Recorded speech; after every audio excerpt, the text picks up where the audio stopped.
Atenção pessoal, bom dia. Terceiro período B, hoje é dia 29/10/2024, período matutino. Como sempre, como prometido, nós vamos agora fazer o nosso vídeo de revisão, visando melhor orientá-los sobre o conteúdo da segunda VA. Então vamos lá, tudo que for falado nesse vídeo serão pontos que serão abordados. E eu peço para que vocês, para quem está estudando em casa, estude pelo que está sendo orientado neste vídeo, pelo que foi falado em sala de aula, pela referência recomendada que está na plataforma AVA e por todas as atividades que fizemos. Uma questão sobre dosimetria de pena. Dosimetria de pena, pelo artigo 68 do Código Penal, obedece o critério trifásico. Circunstâncias judiciais do artigo 59, agravantes e atenuantes do artigo 61, 62, 65 e 66, e por último, as causas especiais que aumentam e diminuem a pena. Tudo isso está dentro de dosimetria de pena. Vamos pensar em uma situação prática. Suponha-se que em uma dosimetria de pena, em um primeiro grau, no primeiro grau de jurisdição, o juiz venha a errar na dosimetria de pena, aumentando, por exemplo, em uma circunstância judicial que não existe e faz uma dosimetria errada para a defesa com a pena excessiva. E a defesa recorre da dosimetria de pena. O que o tribunal faz, caso ele acolha o recurso exclusivo da defesa, ele deve refazer a dosimetria de pena, reduzindo o excesso proporcionalmente, porque a dosimetria de pena também fica sujeita a recursos. E se houver recurso da defesa e no recurso ficar demonstrado que a dosimetria prejudicou o réu, nada mais provável que o tribunal faça redução proporcional de pena. Tranquilo? Então vai cair uma questão envolvendo dosimetria de pena. Também muito importante dentro da dosimetria de pena que vocês saibam que o artigo 59 traz as circunstâncias judiciais e elas são 8. Quem se lembra, gente? Vocês se lembram? Culpabilidade, antecedentes, conduta social, personalidade. Motivos, circunstâncias e consequências do crime, bem como comportamento da vítima. Regra geral, quanto mais desfavoráveis as circunstâncias judiciais do artigo 59, mais próxima a dosimetria será do máximo. Quanto mais favoráveis, mais próxima a dosimetria será do mínimo de cada crime, respeitando-se uma justa proporcionalidade entre a dosimetria, a gravidade e a intensidade da pena aplicada. Pena em abstrato é aquela prevista na lei para cada crime. Pena em concreto é aquela contida na sentença. E a transformação da pena em abstrato para a pena em concreto é nada mais, nada menos do que o procedimento de dosimetria de pena, ou seja, a transformação da pena cominada, que é a pena em abstrata prevista na lei, para a pena aplicada. Lembrando-se, todos que estão em casa assistindo esse vídeo pelo YouTube, chame a mãe, chame o pai, chame o tio, chame o filho para assistir essa super aula, de revisão aqui, tecnológica pelo YouTube. A dosimetria de pena é um ato de inteligência do juiz. O juiz coloca toda a sua capacidade de analisar o processo com base no seu livre convencimento motivado, é um princípio do direito penal e do processo penal, transformando a pena em abstrato para a pena em concreto. Ou seja, a dosimetria de pena deve ser fundamentada nas provas contidas nos autos. Importantíssimo você analisar este aspecto, tá? Eu gostaria que vocês lessem várias vezes, porque elas são extensas, todas as agravantes e todas as atenuantes. Mas eu vou poder consultar na hora da prova. Vai, o vadimeco estará à mão. Sem o celular, viu, gente? Não é o celular, é o vadimeco físico. Mas as agravantes e as atenuantes são muitas, são extensas. O artigo 61, 62, 65 e até o 66 tem muitas alíneas. Então, se você não ler em casa, você vai chegar aqui, mesmo com a consulta, você vai ficar perdido. Então, leiam todos esses artigos que eu acabei de falar, porque você vai ter uma vantagem na hora da prova muito grande.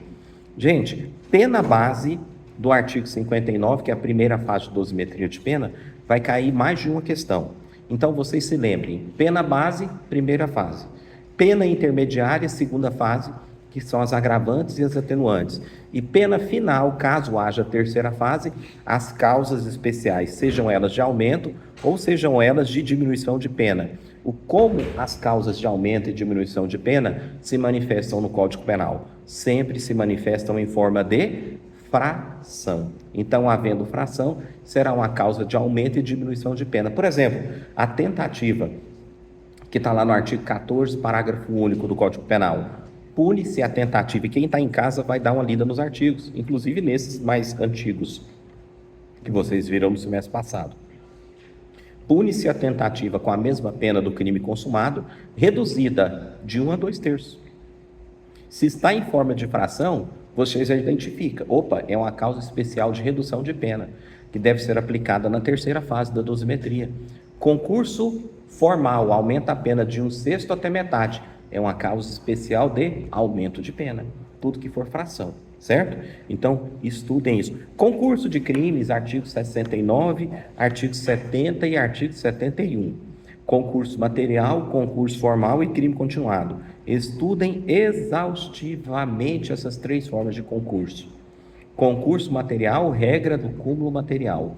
Concurso formal, regra da exasperação. O que é a exasperação? Aumento em forma de fração. E crime continuado também, regra da exasperação, aumenta em forma de fração. Só muda o percentual, porque no concurso formal é 1/6 até metade. No crime continuado é 1/6 até 2/3, tá? Então, estudem exaustivamente o concurso de crimes. Livramento condicional e suspensão condicional da pena. Sursis e livramento condicional, artigo 77, depois artigo 81, 82, vocês viram e nós estudamos aqui todas as regras de sursis e todas as regras de livramento condicional. Vocês devem ler os artigos, eles são artigos bem autoexplicativos, né? Como se diz aí, são artigos que você deve até mesmo decorá-los, porque são artigos que têm percentuais em números, e número você tem que, antes de compreender como fazer, você tem que saber quais os números. Ah, mas eu vou ter a consulta ao vadimeco, mas mesmo assim tem que estudar em casa, tá? Porque senão você chega na hora da prova e não sabe nem onde que está no código. Coloquei uma questão, gente, isso aqui é matéria vista, então eu posso colocar desde que eu avise, estou avisando previamente sobre imputabilidade penal, tá? Quem são imputáveis ou as pessoas imputáveis? Os maiores de 18 anos, desde que sadios mentalmente. Lembram que nós estudamos isso? E a matéria penal 1, para que todos aqui fizeram. Então, quem é inimputável para fins penais? Menor de 18 anos. Ou a pessoa que tenha comprovadamente uma doença mental diagnosticada através de laudo médico pericial. Neste caso, o inimputável ou ao inimputável, para o inimputável por menor idade, menor de 18 anos, aplica-se medida socioeducativa. E para o inimputável com doença mental, aplica-se medida de segurança. Entenderam? Também vai cair crime doloso e crime culposo. Eu coloquei uma questão envolvendo crime doloso e crime culposo também.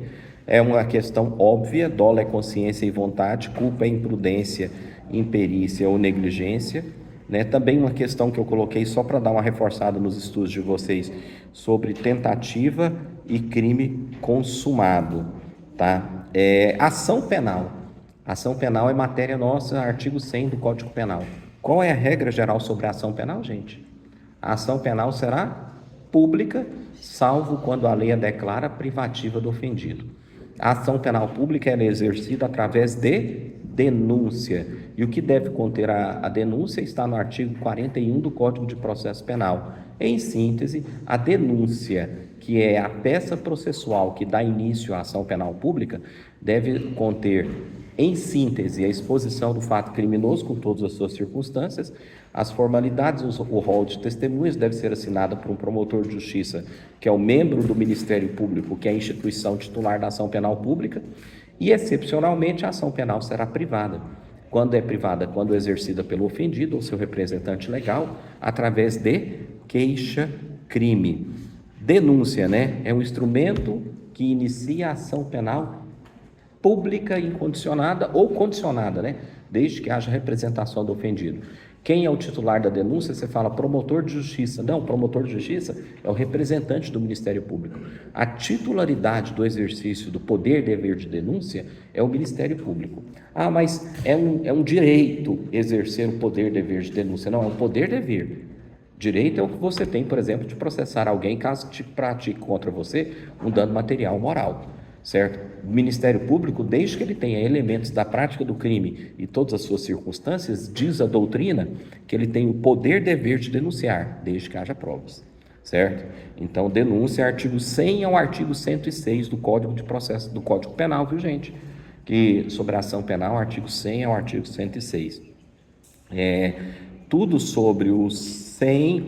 Gente, uma questão que é importante, que vocês não podem esquecer de jeito nenhum, o que é relação de causalidade? Artigo 13. Eu coloquei uma pergunta nisso aqui, de saudosismo, porque é importante, é matéria que vocês viram, e vocês vão ter que estudar artigo 13 do Código Penal. Relação de causalidade: considera-se causa tudo aquilo que foi necessário e suficiente para a produção do resultado, a ação ou omissão que deu causa ao resultado.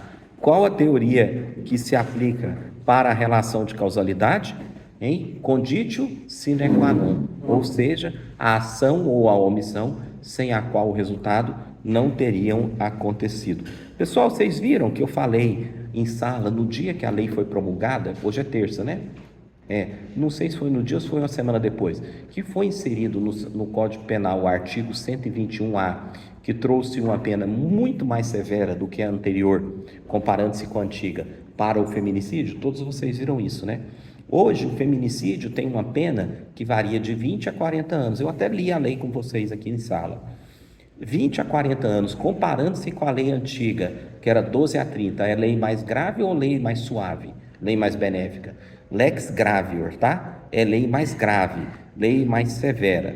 Para a lei mais severa, ela tem efeitos retroativos ou não? Não, ela só se aplica daquele momento em diante, daquele momento para frente.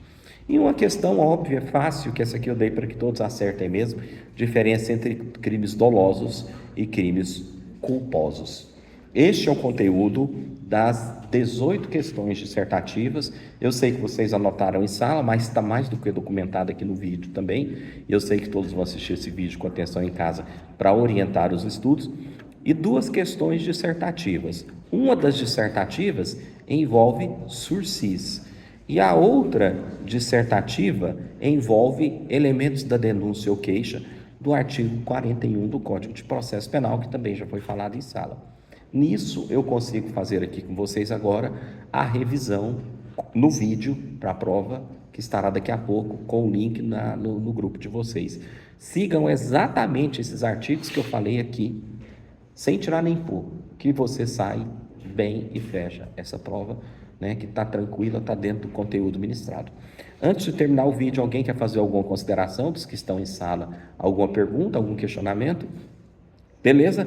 Este vídeo foi gravado nas dependências da Uni Evangélica no dia 29/10/2024, na sala 3º B. Que sala é essa, gente? 200 e? Sala 211, e tem por finalidade a revisão de conteúdo. Um grande abraço, pessoal, para quem está assistindo em casa. Excelentes estudos.